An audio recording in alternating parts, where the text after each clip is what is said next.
In fact, he's over at Kettle Station tomorrow, and that's a big job. I was wondering about the 2,500 people that you figured was all that was maybe using the Bruce Street Library, like if it was still available. What area does that encompass?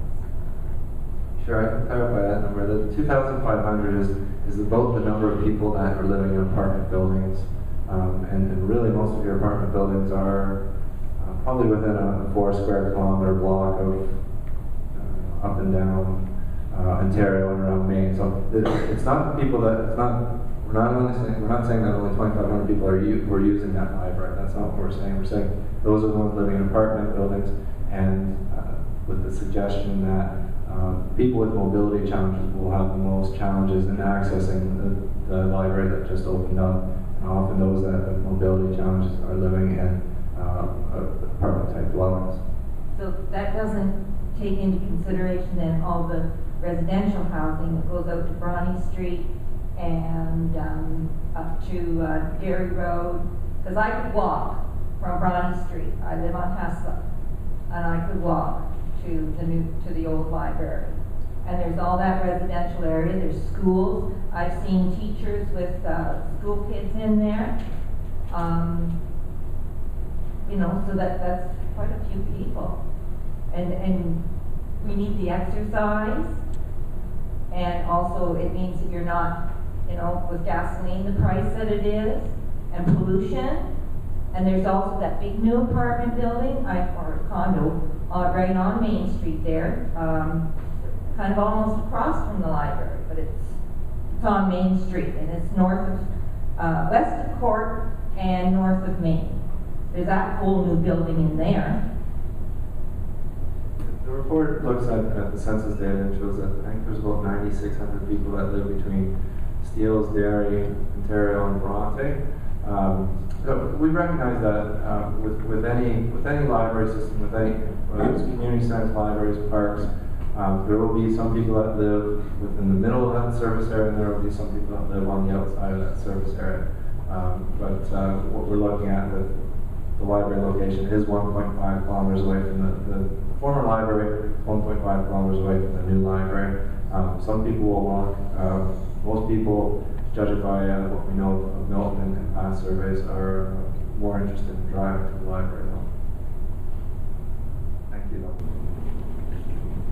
Yeah, just emphasizing what this lady was talking about.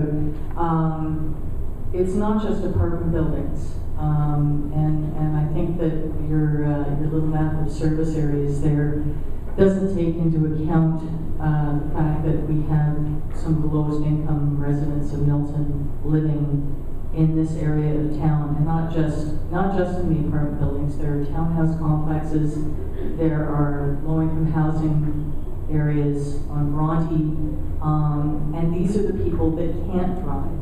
Not just because they're seniors, but because they don't have a car, and because they can't afford a car, because they can't afford transit. And they have kids. So I think that's something that certainly needs to be taken into account.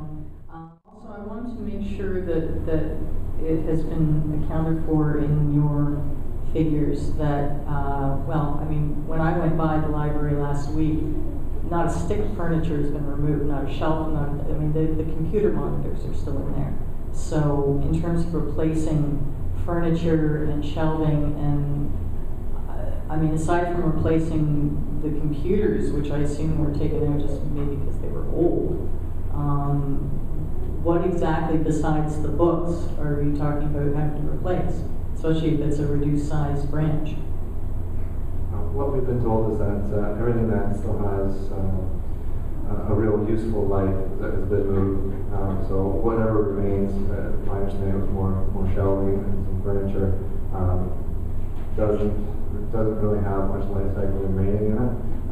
We know that certainly with computers that's particularly an issue, but what we've been told is that to outfit a new library, you'd be looking at a considerable amount of new material. Most of it, quite frankly, is books, of that 577,000 books and DVDs and CDs and whatnot. So that does make up the bulk of that cost. I was afraid there'd been some advance in shelving technology in the last year. The other thing that was concerning me is another aspect in your report, talking about the distance between the old and new libraries. And I know this is something that a lot of the councillors have been getting hung up on, that it's only 1.5 kilometers away. By this same logic, we should have torn down Tonelli Arena when we built the new sports center, because that's 700 meters away.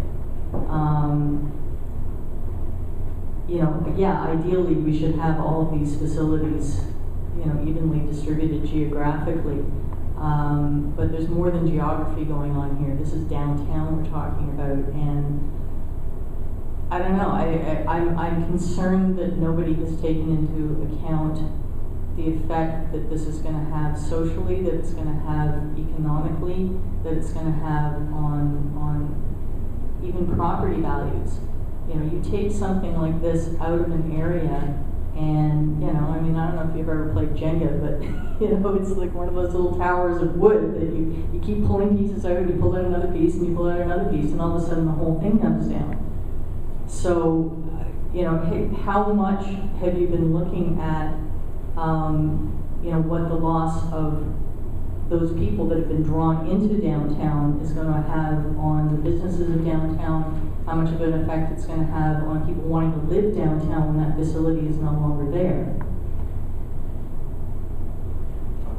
That level of assessment is very challenging and subjective to do. So I think what really you're asking, and it has been well documented in the report, those concerns. You know, what is the impact on downtown, the impact on business, and the people that live there, and really it does come back to councillors with their background having to weigh what they feel that impact is against what you know, typical service delivery approaches are for library services. You know, we've been able to capture one element of the argument, you know, more the quantitative end of things, a little bit more strongly than the qualitative end, because it really comes back to the vision that your council has for this community, their commitment to the town and what it's trying to achieve. Thank you.